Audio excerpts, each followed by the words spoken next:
Americans who visited Europe, what was your biggest WTF moment? We were driving through Spain, and to the side of one of the roads, we noticed these massive bad nests in the high-power electrical towers. They were at least twice the size of eagles' nests that I had seen, and there were so many of them. Then we saw these giant birds in them. We stopped by the side of the road and tried to take some pictures. Didn't have a great zoom lens, sadly, but no one else was stopping. It was so odd. We are accustomed to at least a few people stopping to watch the osprey, eagles, or other birds where I'm from. So a few days later, we are chatting with a German tourist, and we bring up the birds. I think she thought we were joking, until we pulled out the pictures. Then she started laughing. Storks. Those are storks. Of course, don't you know that? They are everywhere, and such a nuisance. Don't you have storks in America? Well, no. Then she looked confused. Well, if you don't have storks, who brings the babies in kid stories? Storks? How does that work? And that was when we realized that the story of the storks makes a whole lot more sense when storks are nesting on every chimney, tree, or tall place. Wait, there are no storks in America? To be fair, I totally take pictures of groundhogs and alligators, like it was the coolest crap too. Yeah. I'm Australian and our tourists are known to be amazed by squirrels to the amusement of pretty much everywhere that has squirrels.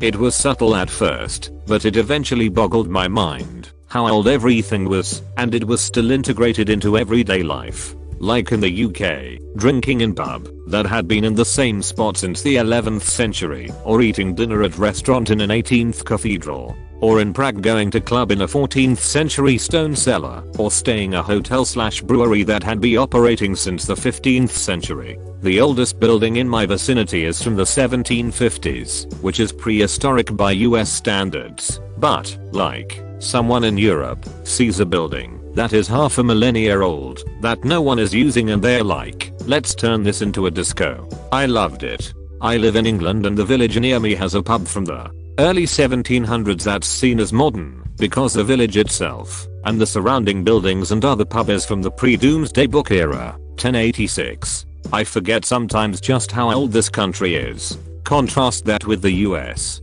I live in a town that has a well-preserved historic district and buildings that date back to the late 1700s. This some of the oldest buildings in my state and are all preserved as historical monuments, and this is an estate which was one of the original 13 colonies. This is seen as absolutely anomaly and a big tourist pull. I'd say that 95% of buildings in most towns in America, save for the middle parts of big cities, were constructed post 1950. Every American who has visited Europe I've spoken to is charmed and awestruck by the age of things. One of the things that boggled my mind in London was looking at a grand Victorian building with a gadget shop in the ground floor. My American brain couldn't quite piece together that combination of old and new, but I doubt a Londoner would think twice about it. 1. I went to the Netherlands for a music festival over the summer last year. The night before I went to a show and met a Scottish guy who came over and said, "You look American." I replied yes, and he immediately started talking about American politics and the military. It was weird how he assumed I was completely knowledgeable about all upper level government doings, but otherwise was a chill dude. 2. The fact that there's no AC. I didn't realize it wasn't standard and was melting in my hotel room.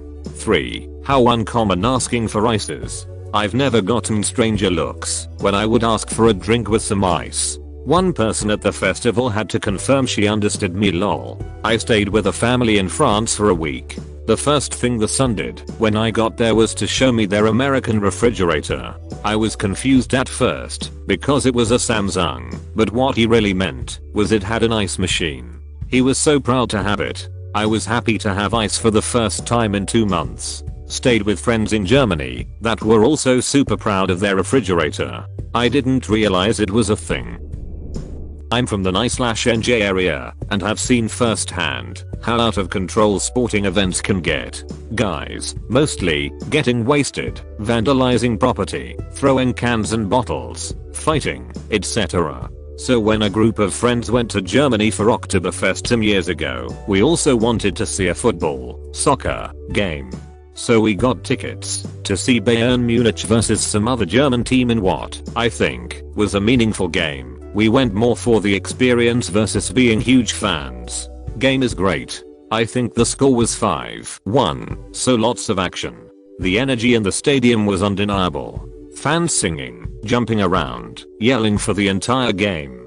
Game ends. Munich wins. Begin the march to the subway station. Virtually an entire stadium, it seemed, exited to go to this one nearest subway stop. There are 4, maybe 5 cops standing at the entrance steps. Uh-oh. This is going to be a huge problem. Thousands of people, lots of them intoxicated, heading toward these 5 cops at this one exit.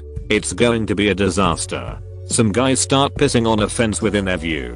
What are they doing? And then, as we watched nervously, the crowd reached the cops and just stopped. Everyone stopped. No one fought. The guys pissing finished up their business, zipped up and joined the queue. Cops let enough people by to fill the first train. Then the rest stopped, and so on, and so forth until our group went. It was incredible. That scene couldn't happen in America. Maybe this was an anomaly. But picturing an event at MSG, there's an army of state troopers to keep order, in addition to local cops, undercover cops, event security, etc. and brawls, and things still erupt with regularity. This was amazing to us. We still talk about it years later. That was some respectful, organized and orderly crap. This is a normal thing. Only some matches need special police activity like Dortmund Schalke, cities next to each other hating each other's like cat and dog. Finding out that not only are gypsies a real thing, they also have a high rate of pickpocketing. Growing up in Texas I had never seen or heard of a gypsy other than like folklore. But lo and behold, in Europe they are a very real thing. I used to work at a theme park for my first job. They used to come in every bank holiday Monday, we called it Picky Monday, and cause absolute mayhem. They'd steal, push in front of queues, climb into ride areas, spit on staff and guests. We used to hire external security companies to control them, and quite often the phone in our ride booth would go off to warn us they were coming in our direction. I used to tolerate them until 2 parents let their 7/8-year-old son stomp on a load of ducklings without so much as batting an eyelid. After that, management made the decision to not allow our ducks. They were hand-reared and owned by the park. We used to let them roam around. When they had ducklings it became almost an attraction in itself, as they had a particular area they liked to wander around out during opening hours, which really ruined the experience for the other families. Late to the thread, but here goes. Went to Sweden on a vacation package. Stayed at a wonderful historic hotel for part of the trip that had a restaurant inside of it. Part of our package called for a free dinner at the hotel, and we had asked that it be the night we arrived. We arrived and got settled in our room, and then went to check out the restaurant. As soon as we walked in, there was no one there, only a hostess. She immediately said they were expecting us, and we could sit anywhere. There was no one else in this gorgeous ornate restaurant. A waiter came out and said they had prepared a special meal for us. We asked why it was so empty, and he said the restaurant was closed 1 day a week and today was that day. We were shocked. We apologized profusely and told them that we had booked through another company and would have just scheduled it for another day. He said it was no problem, and we had some free extras such as wine and dessert. The main course ended up being a huge piece of meat, which we jokingly said must have been because we were big fat Americans. No one rushed us. We had a great time, and after we left they closed the restaurant for the night. It was a total WTF moment, because if you booked something like this in America, they'd either force you to reschedule or just have the restaurant closed with no explanation. The lack of work ethic in Italy was mind-blowing. I was traveling all around Europe for about 3 months doing somewhat physical labor.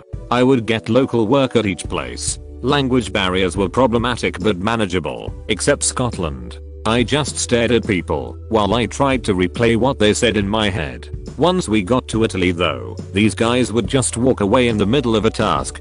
Una cigaretta. Poof, gone for 30 minutes. Milan, Rome, Naples, and Padua, all the same experience. Everywhere else was great. Even France, which people warned me about. But the French guys kicked ass. I took a tour of Rome once, and our tour guide pointed out a building with scaffolding around it. There were no workmen visible. The tour guide explained they'd set up for the day, do a little work in the morning, then climb down the outside of the scaffolding, and take the day off. In the afternoon they'd climb back in, clock out and leave for the day. The scaffolding had been up for 4 years at that point. Like that it became part of the tour.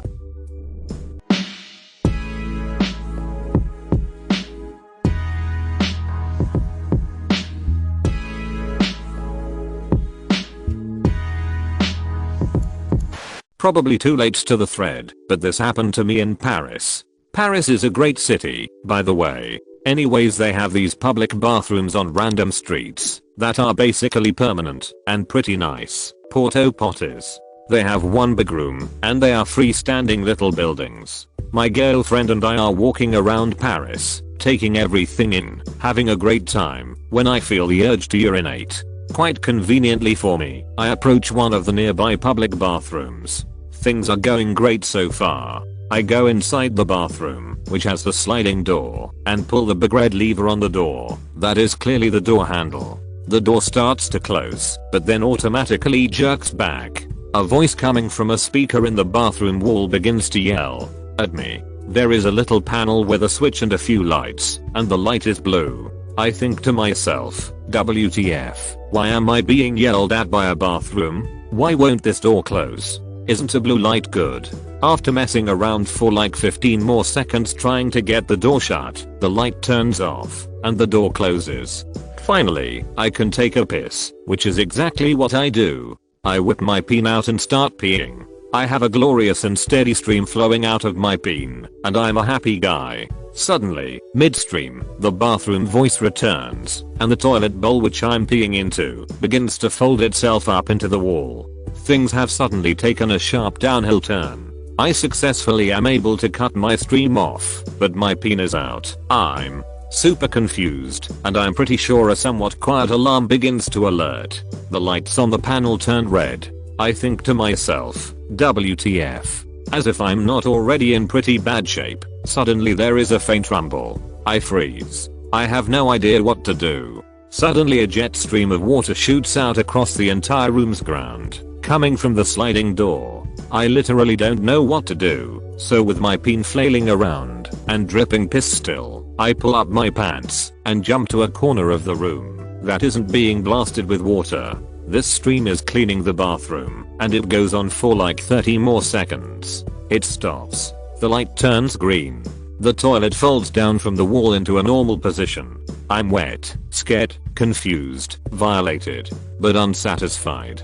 I need to finish peeing, which I do. I'm a shell of myself. My jeans and boots are drenched in Paris and toilet cleaning water, but I'm finishing my piss. Right when I'm about to finish, the door slides open to girls, probably French, are lucky enough to get a glimpse of an American dude finishing up his piss, soaked from knees down. I kind of shake my peen, and quickly put it into my pants, zip up, then leave the public bathroom. The two girls enter. The door closes gracefully behind them. My girlfriend is happily waiting for me. She grabs my arm, linking us together, and we continue our beautiful walk around Paris. She has no idea what just happened. WTF, Paris?